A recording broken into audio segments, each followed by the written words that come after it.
In this video, we'll learn about logging to the console. How do we check what values are in each variable?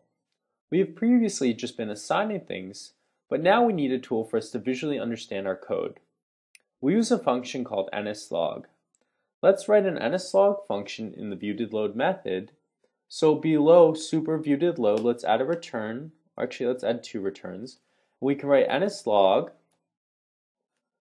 and we can write hello world.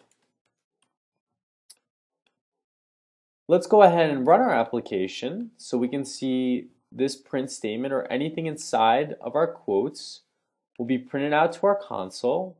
If for some reason your console doesn't appear when you ran your application, make sure that you have a capital L and not a lowercase l. It's a common mistake to substitute one in for the other. Just make sure your syntax is the same. And then you can also open and close the debugger area in the bottom here by pressing on this little middle button here. You can also enlarge your console area by pressing on this button here. However, in the future you may need to see the debug area, so you can open and close it with that button. We also learned about a different method named didReceiveMemoryWarning. So if we scroll down here, I'm actually going to close my console.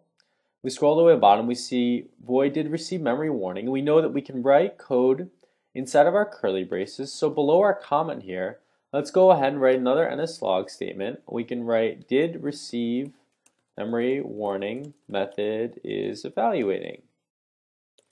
And if this method is being called, this nslog statement or the material inside of our quotes, the characters inside of our quotes, should print out to our console. So let's hit stop and go ahead and rerun our application. And we see that only hello world is printing out, which is a hint to us that only the stuff inside of viewDidLoad's curly braces is actually being evaluated right now. So what is a function? Well, a function is simply a way of doing something. In this case, we give our function a format string, which is the @quote part here. This is what we call our format string. And this function takes what's ever put inside of the quotes and displays it to the debugging console.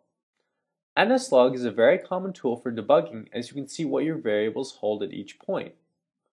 I want to be very clear that nslog does not affect our computer program.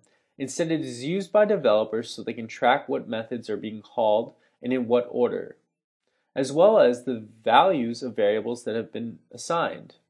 We'll learn how to print out variables to our console in our future video.